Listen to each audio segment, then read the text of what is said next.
Hello ladies and gentlemen, and welcome back to my channel for another Hot Toys DC 1/6 scale figure unboxing and retro review. Now today we are taking a look at none other than the classic, the iconic Michael Keaton as 89 Batman, aka the DX09. And surprisingly enough, even to me, I never reviewed this guy back in the day. This is the first time I've ever reviewed the DX09 on the channel. So to celebrate, I picked up a second one and I went pre-owned just to save a little bit of coin. I got mine from toyswonderland.com. They did already pre-disclose that his cape has some flaking issues, but can't really be avoided. They use pleather, and as we know, pleather tends to flake. Now I have popped the link to their site in the description below. They do have installment plans and a reward system. While you're down there, why not hit that subscribe, bell notification icon, and join button so you're notified as soon as a brand new review or retro review goes live on the channel. As for the box art, oh what a blast from the past, and I'm all for it. I love the way this box looks. This was back in the day. Hot Toys went all out on the packaging. I mean, nowadays they make some pretty cool and innovative boxes too, but this one was just next level. Up front, couple of images of the figure himself, silhouetted down below in this poster style arrangement, one with his cape flared out, and I'm pretty sure that's one of him in the Batmobile. Down below, Batman DX09, and the entire box does have a metallic finish, so it picks up the light beautifully. On the side, Batman, down below, DX09, and I'm digging that pop of yellow. Around the back is pretty boring, a DX logo, and some warnings and legal info. Top and bottom, some more of that vibrant yellow. Now, when you're unboxing figures of this vintage, whether it's this guy or another classic DX figure like DX08, Nicholson Joker from the same line, you do want to be gentle. Take your time, it's an experience, don't just wolf it down, savor it, and be careful. On one side, we do have a read-up, and over the top of that read-up, a glossy bat symbol, super classy. Feel free to pause to read. Now you do have to just exercise a little bit of caution with this top cover because it's pretty heavy. And if you do just let it rest on the ground or the table for a period of time as you're unboxing this guy, the spine does tend to split, so either hold it or prop it up with something. You'll thank me later. We also have this satin ribbon strip down below, and a quote that says, "Only one will claim the light." And I'm pretty sure they're referring to this thing, and the one person that's ever actually tried this. What you do is you grab a flashlight, hold this in front, shine the light through it, and it's supposed to project a bat signal.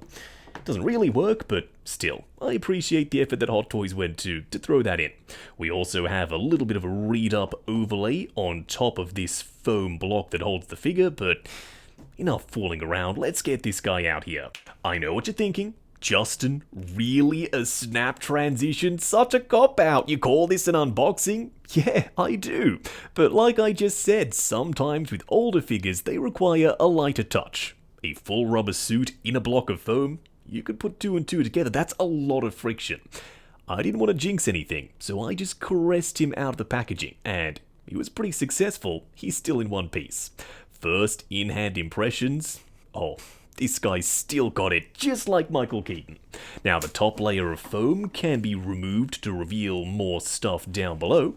So what we are going to do now is get all of his accessories laid out in the light box and take a closer look at everything he comes with. Starting off with the display base first.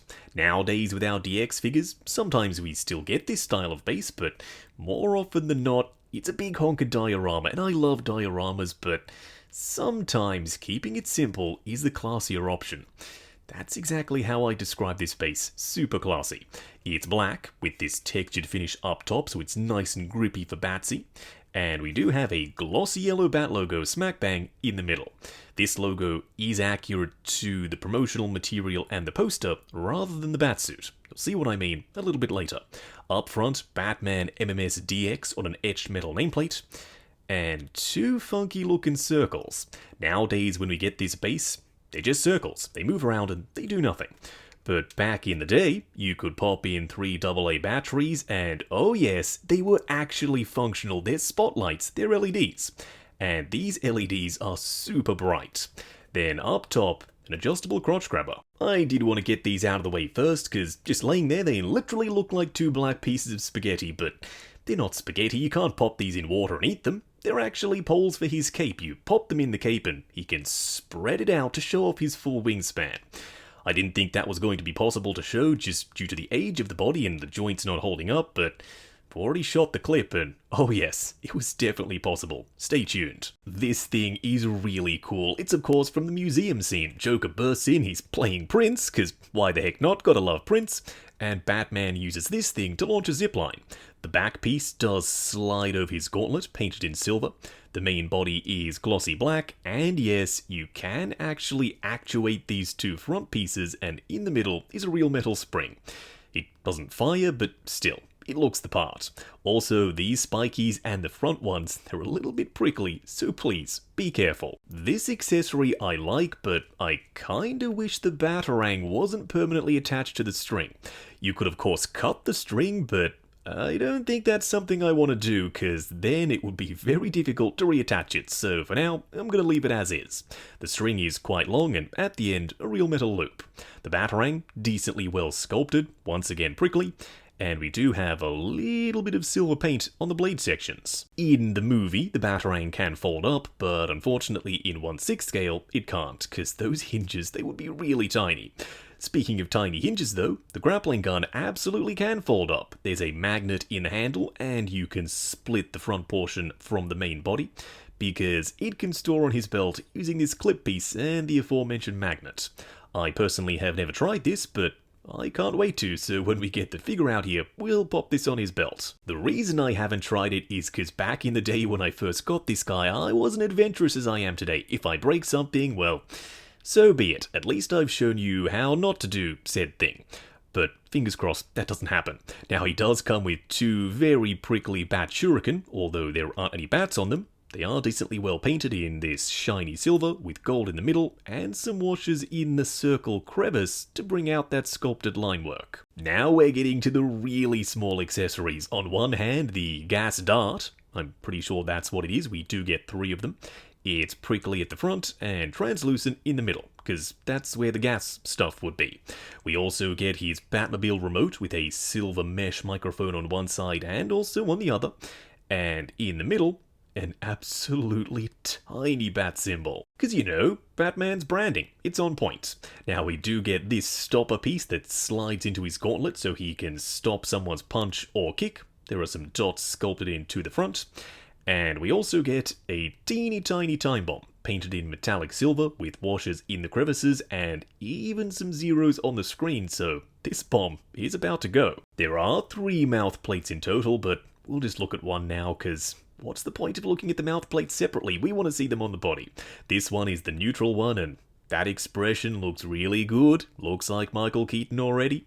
There's some 5 o'clock shadow painted on, and that skin texture with the wrinkling and the pitting is actually sculpted, it's not just paintwork. Where nowadays, Hot Toys tend to go a little bit softer on the sculpt and they pick up the detail with the paint applications.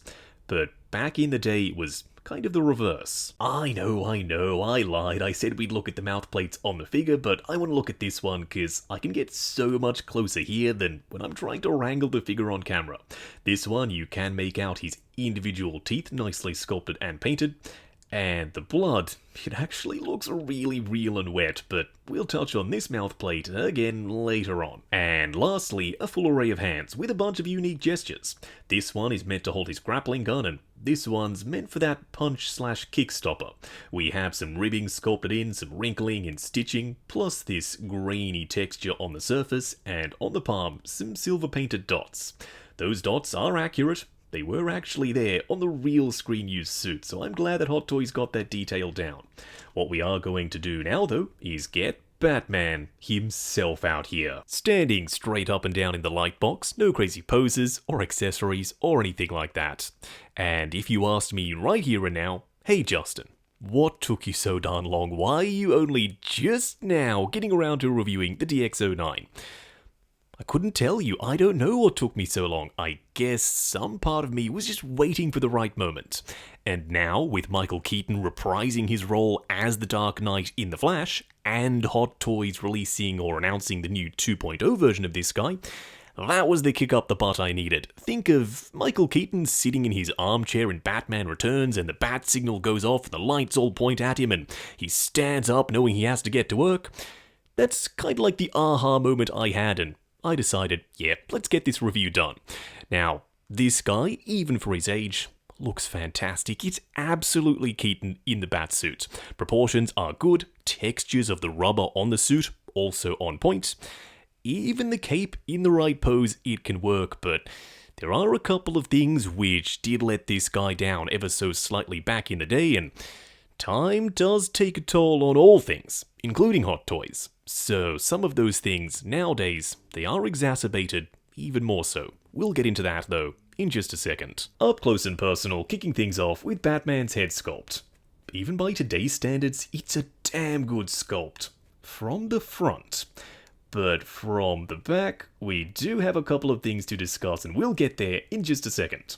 The texture on the surface of the cowl being slightly rough is accurate to the movie, although the new version is dialed up a little bit more. This one is a touch softer. You can see some musculature sculpted in, and the built-in furrowed brow, which makes Batman look mean as heck. He also has the accurate 89 Bat logo with the extra added feet. For those thinking, wait a second, that's not accurate, yeah, it absolutely is. Those feet, totally supposed to be there. The mouth plate, the expression and the likeness to Michael Keaton with the pursed lips, the little frown lines and the wrinkles. I have no complaints, this mouth plate is second to none.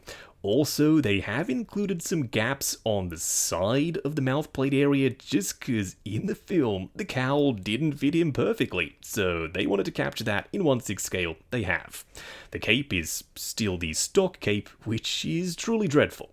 But draped over the shoulders, it kinda does work, cause you can futz with the wires and almost get it to look passable. I mean, it still is terrible, but maybe if you have more time on your hands than I do, you want to sit down and work with the cape, you could potentially get it to look good. There's no denying it, this faceplate is absolutely the goofiest of the three. I mean, his mouth is open, he looks like he's grinning or talking, and shot from below, yeah, it's kinda derpy. But shot from above, at the right angle, kinda works for me, and I'm pretty sure I'm not alone. I mean, the likeness is there, it's still Michael Keaton, and he does make this expression in the movie. So if you've always wanted an 89 Batman with this particular expression, this is the one for you. Now, around the back, two things to note. Number one, there's some visible ugliness at the bottom of the cowl, which is accurate to the screen-used item. And up top, a very ugly and very visible removable panel. Now, I can forgive the removable panel, because when you do remove it, there's a joystick. You all know what's coming, but every time I show off moving eyes in 1/6 scale, oh, it makes me so freaking happy, because by simply moving the eyes, you can alter the expression. I personally think that every 1/6 scale figure should have moving eyes, and luckily with 89 Batman, he absolutely does. Why did I just say that? Well, because his cowl is pretty static, so if you couldn't move his eyes, then your posing would be severely limited. The third one, still a really cool option, plus I love the battle damage. That blood, it actually looks wet and glossy, it looks quite real. Now his mouth is a lot more open, maybe he's mid-battle or mid-conversation, entirely up to you. Plus, when you move the eyes around, once again you do kind of alter the expression. For me, having the eyes looking up with this faceplate, he looks mean as hell, he's ready to do some damage. Now I know I've done snap transitions to swap out the mouth plates previously, but it's pretty simple. You simply slide them out, they're held in with magnets, and you pop the new one in. The magnet will do its job and snap it in position. Okay, it's cape time. I really wish it wasn't, because the last thing I wanted to do ever was talk about this god-awful cape, but let's do it anyway. I hate this cape on multiple levels for multiple reasons. Number one, it's pleather, and all of this black debris on my hands is actually from the cape itself. It's flaking as I'm doing this review, so automatically not ideal. It's 2-ply, so it's really thick and bulky and baggy. It just doesn't drape well. And the wires down below, they're super thin and they do nothing to help this cape maintain its structure. We do have the slits in the side for the rods so we can hold the cape out, but I don't really care about that. Never a pose I'm going to do with my figure, because chances are that will damage either the body or the suit. Now that's not to say it can't look good with the stock cape. It can, if you spend time futzing with it, but Honestly, you really shouldn't have to. It should just drape perfectly like the new one. Or if you prefer to skip the new one and straight up just upgrade the cape on your original, you can. This is a custom cape by Jackson Ju and it makes a world of difference. It is so much better. It's this super thin, lightweight, stretchy fabric and it hangs so naturally. The pleats are pre-ironed in. And this texture on the surface, it's not pleather, it's a waxy print, so no worries about creasing, flaking, or cracking over time. If you want to rock the over-the-shoulders look, you can use one of these ironed-in pleats and absolutely get that done. Now, the bodysuit is all rubber, as you'd expect. There's this texture on the surface, but technically, in the film, it wasn't all rubber, so the Hot Toys figure is slightly inaccurate. What do I mean by that? Well, you can see this line around the ab section and around the biceps and around these forearm pieces, because this smooth section is actually supposed to be fabric, because moving around in this thing, doing stunts in this thing was really challenging for Michael Keaton and the stuntmen. So they tried to segregate and separate these pieces as much as possible for maximum range of motion. In 1/6 scale, I really wish Hot Toys would have done that because this guy would have been a posing wizard. But now, as it stands, he's pretty much a brick because all of this thick rubber is so hard to work with. But around the back, you do have even more detail and more bumpiness and unevenness, super accurate to the movie. Once again though, they are separate panels. I am tempted to maybe one day cut out these sections and stick them onto a fabric black stretchy suit, but as it stands, that's really risky and I don't really want to jinx it, so I'm probably going to leave him just like this. His gauntlets are separate pieces and these spikes, they're kind of fragile, so please be careful, don't spike yourself and also don't bump them. Although I guess if you do lose one, you do get a couple of spares. Batman's utility belt is a very vibrant yellow and it's free floating, so you can move it up and down, pose depending. There are some washers in the crevices to bring out all the line work for the belt buckle, and you can attach the grappling gun in two different ways. This first piece is held on with a magnet, and the second piece is clipped top and bottom. Now you do want to be careful clipping it over the top so you don't mar and scuff the edges, but for mine it looks pretty good, except for that little mark on the front, so I guess the previous owner, he's had this grapnel gun stored on Batman's belt for a long period of time. So some scuffing may potentially occur, as you saw. Coming down to the legs, it's all rubber, just like the upper torso. Now don't get me wrong, I like the sculpt, there's some musculature, you've got the separate knee pads and the rough texture on the surface, plus around the back, the bat booty. But still, they should really be separate panels on a fabric undersuit. I mean, you can even see where the panels end and the wrinkling sculpted in, so Hot Toys, they knew this was supposed to be a fabric suit, but they didn't care. They went all out rubber anyway. Maybe this was the easiest way of making this suit in 1/6 scale, I don't know. Then his boots, they're actually Nikes. In the film, this suit was so uncomfortable that Michael Keaton, he needed one little piece of comfort, so for the boots, they went with Nikes. You can see the Velcro strap around the front, there's some wrinkling and some stitching sculpted in. Then on the underside, some fully sculpted tread, but no Nike logos. For a quick side-by-side comparison, on the left, DX09 1989 Batman, and on the right, also Batman, also Michael Keaton, but from Batman Returns. And while there are some similarities, there are also a lot of differences. Now I do have the stock cape on DX09 and the custom Jackson Ju drape cape on the Batman Returns figure, but even in saying that, the cowls are different, the boots are different, the gloves and gauntlets are different, the belts are different, and the suit is entirely brand new. It's a lot smoother from Batman Returns, and the same thing can be said for the cowl, it's much more streamlined. If I absolutely had to pick my favorite of the two, nostalgia does kind of lead me towards the DX09, but that sleek, crisp look with the armor plating for the abs on Batman Returns takes the win for me. Next up, tell me, did you ever dance with the devil in the pale moonlight? Love that quote. 1989 Joker, played by Jack Nicholson. Now this happens to be the Hot Toys one, but if you do want to opt for the Mars Toys one, still a really good option because the DX figure by Hot Toys is kinda hard to come by and really pricey. Nevertheless, they scale well and standing together, This is straight up iconic. Now, this is one that you just straight up don't see very often. A lot of people back in the day really liked him and they picked up the 2-pack with him and the Batman Returns suit, but equally as many people really didn't. They said the head sculpt was off, the proportions weren't fantastic, he looked a little bit doll-like, and I do see both of those points. I still really like him, so he absolutely has a place in my collection. But I know I just mentioned Mars Toys. Just one more time. They're making their own Bruce Wayne, and I cannot wait to get it in hand. It looks so much better than this one. If you do want an official Hot Toys Bruce Wayne Michael Keaton, though, this, for now, is your only option. He's a touch shorter than Batman, but that makes sense. He's in a tux, he's wearing dress shoes. In the Batsuit, he's got the cowl, adding bulk to his head, and his boots, they're nice and chalky, or I should say, his Nikes. This actually works so much better than I was expecting. I really didn't think it was going to, because back in the day when Hot Toys made the DX09, their bodies ran a little bit small. But today, next to the DX19, it totally works. Christian Bale is 6 foot and Michael Keaton is 5'9", so to me, this scaling looks bang on. Now, my DX19 is wearing an absolutely incredible custom head sculpt by OT Customs, and he doesn't miss. That head sculpt makes the DX19 look so freaking real.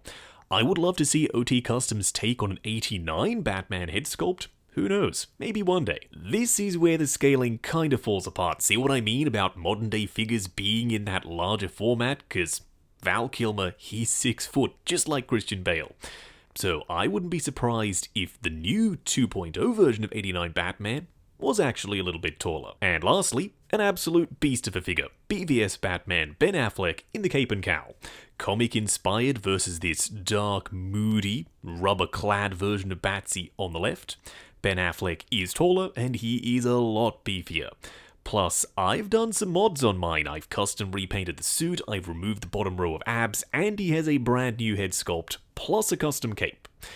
Either way though, without all that stuff, this should still give you a rough idea as to the scaling in your collection. Going over articulation, don't expect a lot here, but it's going to be really interesting, because we don't often get to see what years of fighting against a thick rubber suit does to a 1/6 scale body, but today, we do. Starting off with the cowl, it's one solid piece, and in the movie he turns like this, but in 1/6 scale, there's a ball joint underneath. Looking forward and back, swivel and pivot side to side. The arms will go up to there, but spring back down, you do get a little bit of range. Going forward and back on soft ratchets, and surprisingly holding, we also have a butterfly joint at the shoulder that hinges up and down. Swivel at the bicep, double bend at the elbow that springs right back down, then a hinge and swivel for the wrist peg. The torso does crunch forward and back, swivel and pivot. The legs will go forward to there and hold a touch, going out to there. Swivel at the upper thigh, double bend at the knee that go almost to 90. Then a double ball peg inside the rubber boot for the ankle, good for forward and back, swivel, and a little bit of pivot. Wrapping up on Hot Toys DX09 1989 Batman, aka Michael Keaton. Now going into this, I was so freaking excited. I do not know what took me so long to review this guy, but finally, we've got it done. Now, standing in front of me, here and now, proportions, look on point, love the look of the suit, and that mouth plate is bang on for Michael Keaton. However, taking off the rose-tinted glasses, he's not perfect. He has his fair share of issues. Unfortunately, time does take a toll on all things, like I said earlier, and it's definitely done that here. Starting off with the body. Years of fighting against a thick rubbery suit, this body simply can't hold a pose. Now, maybe you'll luck out. Maybe you'll find one with really stiff and sturdy joints and you can pose the heck out of him, but I have 2 of these darn things and neither of them can pose. So that is definitely something to be aware of. His cape is straight up awful. Big, boofy, baggy, trash bag is the word that comes to mind, and it's prone to peeling and flaking. Plus, he is potentially a touch too short to scale alongside modern figures. Michael Keaton is a short dude, but I reckon he's still a touch underscaled. In saying all of that though, that doesn't ruin this guy for me. I'm still really happy to pop this guy back in the collection after this review. And if you have one on the way, you saw the new announcement and you said, screw that, I'm not waiting 2 years for an 89 Batman, I want one now, DX09 is the Batman for me. You're not going to be disappointed. At least I don't think you're going to be, because I'm happy. Now, if you are after something that can pose with a better cape and updated faceplates and more texture on the cowl, the new one is definitely the one for you, and when it eventually comes out, we will of course compare it back to the DX09 and once and for all, see which one is better. Now, I got mine from toyswonderland.com. I did go pre-owned because this is my second copy and I wanted to save a little bit money. Cheapskate, I know, but they did advise me the cape would have some pleather flaking, and oh boy, it absolutely did. I have popped the link to their site in the description below. They do have installment plans and a reward system. While you're down there, why not hit that subscribe, bell notification icon, and join button if you like the sound of seeing your name in the end credits of my reviews. Like, comment, and subscribe. We'll catch you in the next video.